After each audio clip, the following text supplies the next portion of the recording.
Katarina Devon kaya nang gayahin siguro si Saturn? Bali nagumpisa nga itong chapter 1107 sa pagcommand nila Brogy at Dory sa mga kasamahan nilang Giants na atakihin itong mga nakapaligid na Marines sa Egghead Island. Nakita nga natin itong sila Oimo at Kashi na na-hype sa command na to. Habang nangyayari nga ito, ipinakitang nagtataka pa rin itong mga Marines sa muling pagkakabuo ng Giant Warrior Pirates. Hanggang sa ipinakita na nga itong si Usopp. Mangyak-ngyak nga siya nung makita niya itong sila Brogy at Dory. At dito bigla nga siyang nagtaka kung ano daw ba ang ginagawa ng mga ito sa Egghead Island. Ang napansin naman ni Nami itong sila Oimo at Kashi. Ang hinala nga niya itong sila Oimo at Kashi daw ang rason kung bakit bumalik sa Elbaf itong sila Brogy at Dory. At dito nagbigay nga ng rason si Edison sa kung bakit nandito ngayon itong sila Brogy at Dory. Ang hinala nga niya nabalitaan nila yung patungkol sa nangyayaring gulo ngayon sa Egghead Island. Kaya nandito sila para tulungan itong Straw Hat Pirates. Nung marinig nga yun ni Usopp mangyak-ngyak na naman siya at na-realize na hindi daw pala dahil sa gyera kaya nandito ang mga master niya. Bagkos para daw pala tulungan sila. Hanggang sa napunta na nga yung scene kila Brook at Lilith. Kung matatandaan nyo sila nga ang naatasan na papuntahin sa likod ng Labo Base itong Thousand Sunny, which is ito pa nga rin yung ginagawa nila. Sa kalagitnaan nga ng pagtatransfer nila sa Thousand Sunny,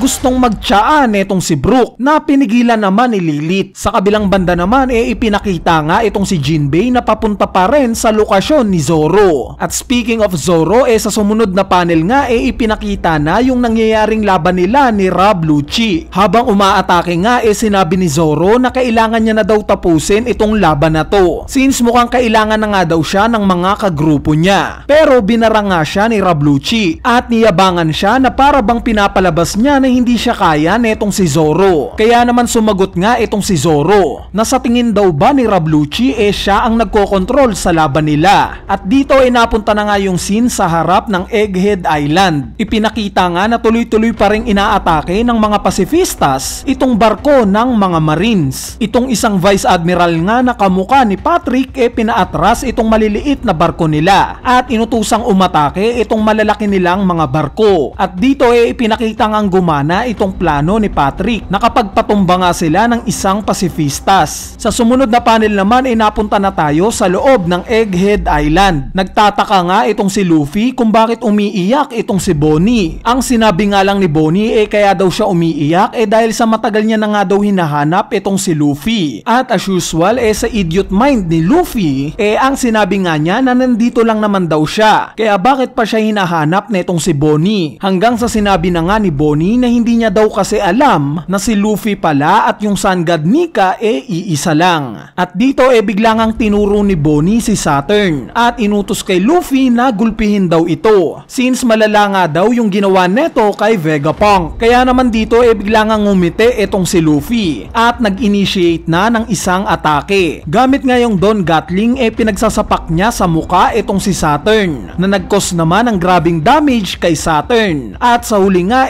tumalsik ito. Mabalik nga kay Bonnie agad niyang pinuntahan itong naghihingalo na si Vegapunk. Kasama nga si Franky sinabi niya na kailangan na daw nilang umalis sa lugar na to. Pero bago pa nga sila makagawa ng aksyon bigla na namang sumulpot itong si Admiral Kizaru. Gamit nga yung laser beam technique niya inatake niya itong si Bonnie. Pero bago pa nga yung tumama bigla namang dumating si Sanji. Sinipa nga lang niya itong atake ni Kizaru. Nung makita nga ito nila Kizaru at Franky gulat na gulat sila. At dito nakakuha na nga ng pagkakataon itong sila Franky, Bonnie at Atlas na makatakas. Si Sanji naman nakasama na si Luffy tumayo nga sa harap netong si Kizaru. Ang sinabi nga ni Kizaru kailangan nga daw niyang dalhin sa headquarters nila yung ulo ng dalawang to. Ang sinagot nga lang ni Sanji dapat daw na ngayon pa lang magsulat na ng apology letter etong si Kizaru dahil hindi nga daw niya magagawa itong gusto niya. Sa kabilang banda naman napunta nga tayo sa tumalsik na si Saturn. Pagkatayo nga netong si Saturn nakita niya sa harap niya itong sila Katarina Devon at Van Agur. Hindi nga makapaniwala itong si Katarina Devon na bumagsak ang isang Gorosei. At dito bigla nga niyang hinawakan si Saturn. Sabay sabi ng mission complete. Curious nga biglang napatanong itong si Saturn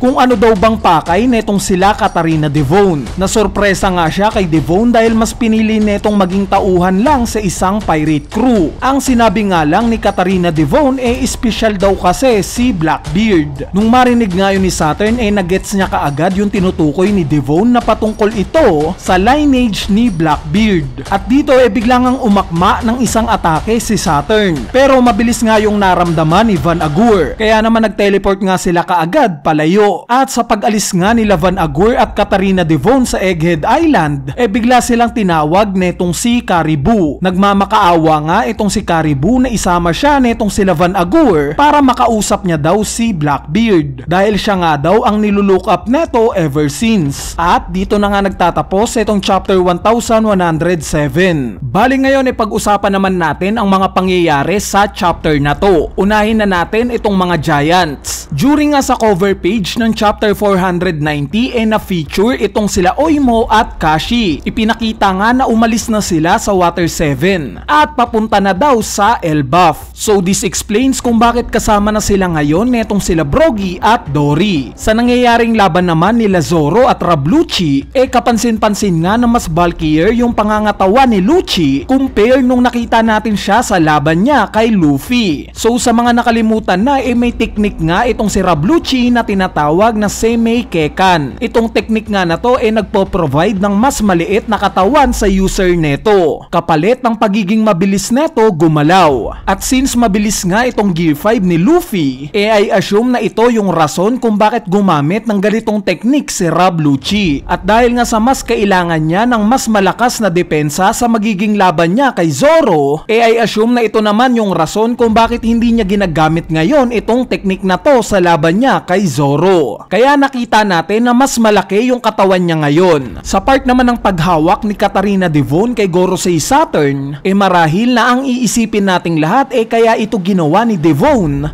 para makapag-shapeshift at gayahin si Saturn para sa pansarili nilang plano. Gaya ng pupunta siya sa Merijoa o siya ang mag-uutos sa mga Marines bilang si Saturn. Pero kung ako nga ang tatanungin magiging obvious nga kung gagawin ito ni Katarina Devon dahil nakita naman natin yung kakayanan ni Gorosei Saturn, 'di ba? Hindi nga siya pangkaraniwan. Itong mga admirals din talagang malalakas. Kaya naman imposible ngang hindi nila maramdaman itong si Katarina Devon once na mag-transform na ito bilang si Saturn. Ang tingin ko ngang talagang plano nila Blackbeard sa kakayanan na to yung makontrol itong mga Seraphim. Dahil although ni-reveal na nga ni Vegapunk na si Bonnie daw ang pinakamataas sa hierarchy sa pagcommand sa mga pacifistas, hindi nga nangangahulugan neto na si Bonnie rin ang may pinakamataas sa hierarchy sa pagcommand sa mga Seraphim. Kaya naman pwede ngang ito yung rason kaya kinuha ni Devon itong appearance ni Saturn, ang makontrol itong mga Seraphim. Nakita rin naman natin yung pagkagulat ni Blackbeard nung time na una niyang makita itong mga Seraphim, 'di ba? Ramdam nga niya na mapapakinabangan niya ang mga ito. Sa part naman ni Caribou gaya nga ng sinabi ko sa spoiler video natin,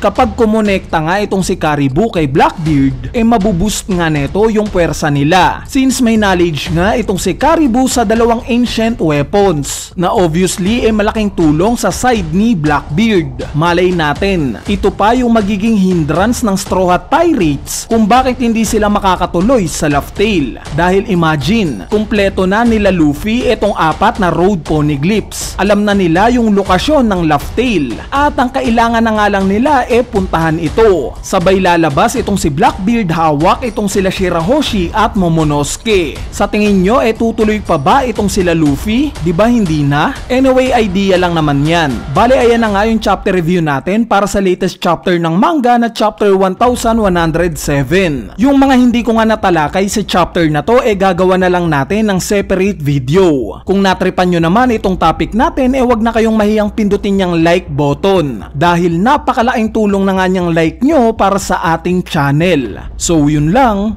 peace!